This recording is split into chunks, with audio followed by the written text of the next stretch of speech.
Hassanim Dalla, bonjour. Bonjour Yann. Merci d'avoir accepté notre invitation.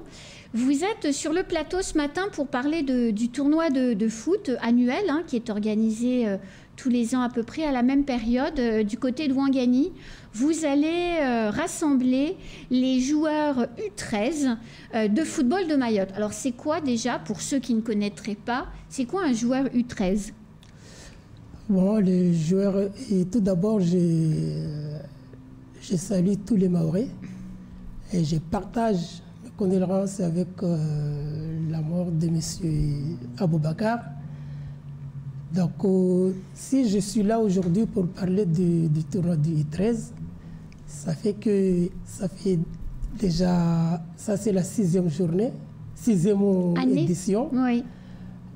Et que ce tournoi est organisé à Ouangani, spécial à Ouangani. Pourquoi? C'est-à-dire, en 1969, c'est la mort de Mme Zakia Madi. Donc, nous, on a voulu faire connaître aux Maoris qui est Zakia Madi, quel village l'appartient. Parce qu'avant, il y a des gens qui ont douté que c'était une dame de Chikoni. Or, ce n'était pas vrai. C'est une dame de Ouangani. C'est une dame de Ouangani qui a lutté pour la départementalisation de Mayotte. Il est décédé à la jetée de Mamoudzou. Donc, on est d'accord pour dire, si je comprends, c'est que la journée qui aura lieu jeudi à Ouangani, c'est une journée qui va mélanger le sport et l'histoire de Mayotte. Exact. Donc, cette journée va parler du sport et de l'histoire de Mme Zakia Madi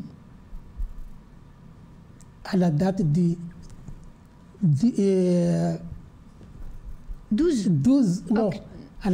13 octobre, 1969.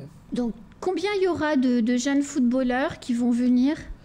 En tout, on compte 300 à 350 jeunes. Donc c'est une journée énorme. Quand on a préparé cette émission, vous m'avez dit qu'il y avait quasiment oui, des clubs de toutes les communes de Mayotte. Oui, presque. Qui viennent. Oui. Alors comment ça va se passer? Donc ce tournoi va se dérouler à Ouangani avec 22 équipes. Il y a 8 équipes féminines et le 14 équipes masculines. Donc, des compétitions, ils vont jouer les uns avec les autres dans des poules, je suppose? Oui, il y aura 2 poules. Il y aura 5 poules de garçons et 2 poules de filles. Et l'idée, c'est de faire sortir de chaque poule 2 personnes, c'est ça? Oui, enfin, les 2 premiers de chaque poule vont se rencontrer. Alors, pour ceux qui sont éliminés très vite, il va se passer quoi le reste de la journée? Et là, on aimerait bien qu'ils restent, encourager les autres, parce qu'il y aura quelque chose à les fournir. Alors, U13, pourquoi 13? Alors, parce que U13, vous n'avez pas répondu à ma question, mais c'est quoi U13? Ça veut dire quoi? U13, parce que la date de la mort de cette dame était le 13 octobre. Ah d'accord, donc mais en fait U13 c'est les 13 ans. Les 13 ans. Donc c'est des jeunes adolescents, c'est une date charnière parce que c'est les moments où les bons sportifs sont identifiés et peuvent ensuite rejoindre des pôles espoirs.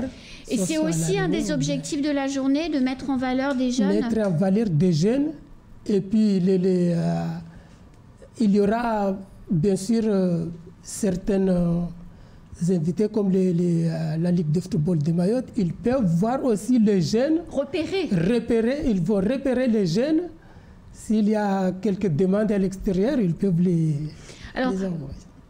C'est important parce que Ouangani a déjà fait sortir du lot des jeunes très performants et on va voir sa photo tout de suite derrière. Donc Saïd Haribou, qui est issu d'un club de Ouangani, qui a fait une partie de ses études au pôle espoir de la Réunion et qui vient d'être embauché et qui a rejoint là récemment le centre de formation du FC Lorient première compétition, là, ces derniers jours. Il a déjà marqué des buts.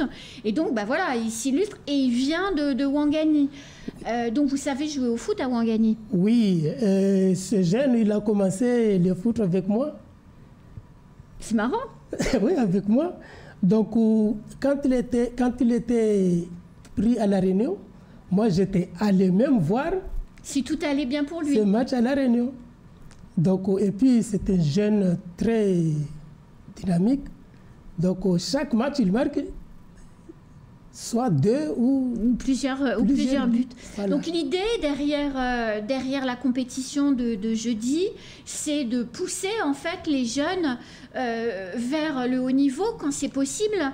Est-ce que le but aussi, parce que bon, on sait que Ouangani n'est pas une commune particulièrement calme, hein, encore ce week-end, entre Apanzo et Kaani, ça a été compliqué. Hein. On a reçu, nous, à la rédaction, beaucoup de témoignages d'habitants sur des affrontements entre des bandes rivales et des incendies qui ont été encore une fois allumés.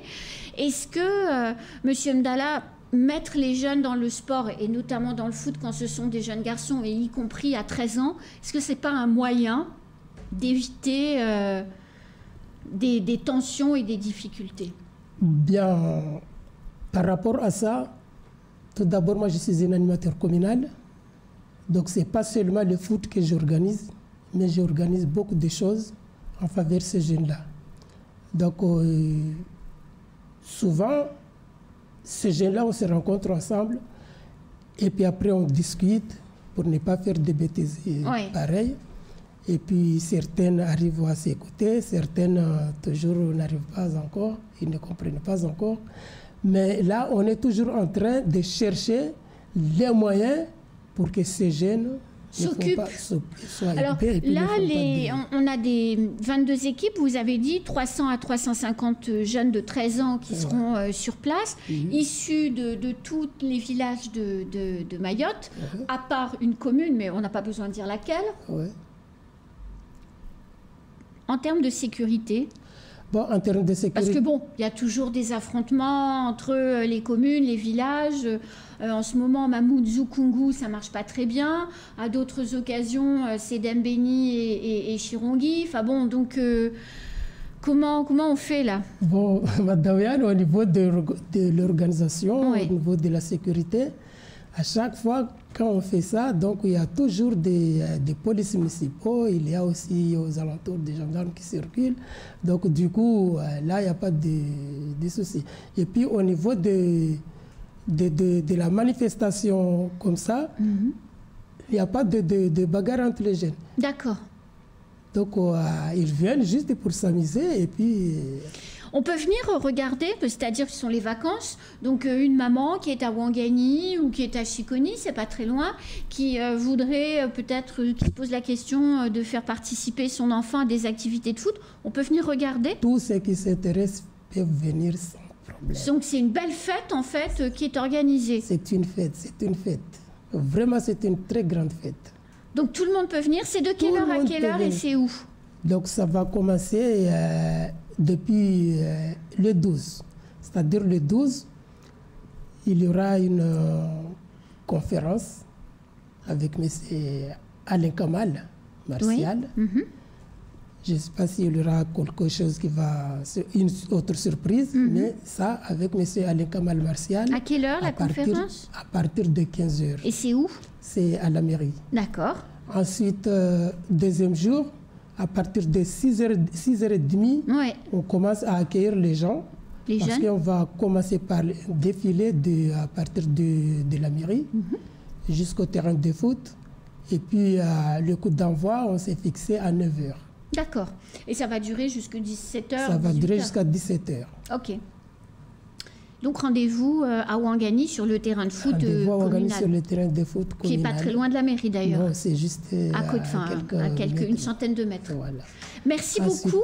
Oui, dites-moi. Ce que je vais dire aux autres, aux clubs, qu'ils doivent venir impérativement à l'heure parce qu'on ne va pas attendre évidemment les gens qui vont être retardataires. Eh bien, écoutez, merci, monsieur Hassani Mdala. Vous nous direz qui a gagné? Non, de toute façon, vous serez sur place pour voir. C'est vrai, en plus, je vous l'ai dit. Vous serez sur place et puis nous aimerons bien que TV vienne filmer tout ce qu'on va faire. Dès mercredi 12. Rendez-vous pris, en tout cas. Inch'Allah. Merci, monsieur Mdala. Merci. Bon courage pour ce que vous faites. Merci. C'est la fin de ce temps de parole. Tout de suite, la suite de nos programmes.